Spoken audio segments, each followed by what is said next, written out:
Allah isn't dependent, মহান আল্লাহ তাআলা কারোর উপর ডিপেন্ডেন্ট নয়, আল্লাহ কারোর প্রতি মুখাপেক্ষী নয়। সূরাতুল ইখলাস যেমন আল্লাহ বলেন, কুল হাবিব আপনি বলেন, কুল হুয়াল্লাহু আহাদ। আল্লাহ বলেন হাবিব, হে আমার দুস্থ, হে আমার মুহাম্মদ আপনি বলুন। আল্লাহ কি বল, রাসূল কি বলতেন? আল্লাহ বলেছেন কুল, আল্লাহ বলেন সেই আপনি বলুন, হুয়াল্লাহু আহাদ, হিস আল্লাহ, একমাত্র আল্লাহ হচ্ছেন একজন, দ্য ওয়ান ইউনিক, তার মতন কোনো আর একজন হবে না, তিনি হচ্ছেন অদ্বিতীয়, দ্য ওয়ান ইউনিক। আমার আল্লাহ হচ্ছেন একজন, আর তার মতন কোনো একজন, কোনো পারসন অথবা কোনো একজন অদ্বিতীয়, তার মতন কেউ হবে, তার মতন কেউ নাই। এই জন্য আল্লাহ বলেছেন যে সেই হাবিব আপনি বলুন, কুল হুয়াল্লাহু আহাদ, হিজ আল্লাহ, দ্য ওয়ান ইউনিক। তারপর আল্লাহ দ্বিতীয় আয়াতে কি বললেন? আল্লাহ বললেন যে আল্লাহুস সামাদ, আল্লাহ বলেন আল্লাহুস সামাদ, তিনি কারোর মুখাপেক্ষী নয়। আল্লাহ কারোর মুখাপেক্ষী?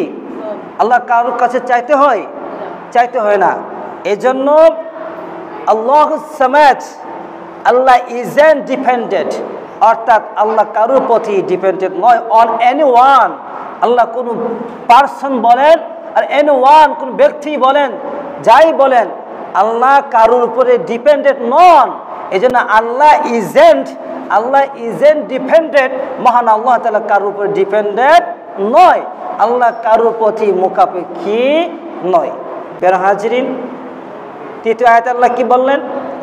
লাম ইয়ালিদ, লাম ইয়ালিদ, আল্লাহ কাউকে জন্ম দেন নাই, ওয়ালাম ইউলাদ, আর তিনি কারোর থেকে জন্ম নেন নাই।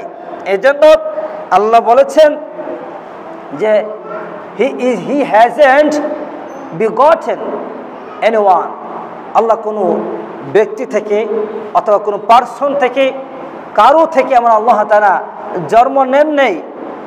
অ্যান্ড হি isn't begotten, আর তাকেও কেউ জন্ম দেন নেই।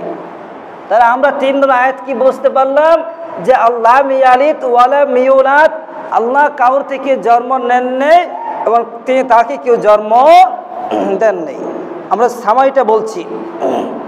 তবে আল্লাহ সুবহানাহু ওয়া তাআলা 4th নম্বর আল্লাহ বললেন ওয়ালাম ইয়াকুল লাহু কুফুয়ান আহাদ, আর তার কোনো সমকক্ষ নেই। হি হ্যাজ নো ইকুয়াল, আর তার কোনো সমকক্ষ, তার মতন আর কোনো অদ্বিতীয় আল্লাহ হবে না। প্রিয় হাজিরিন, এই মহাগ্রন্থ আল কোরআন থেকে যে বিষয়টা আমরা জানতে পারলাম যে পৃথিবীর মধ্যে একমাত্র যিনি ইউনিক, তিনি হচ্ছেন আপনার আমার আল্লাহ, অদ্বিতীয়, আর তার মতন কেউ সমকক্ষ হবে না।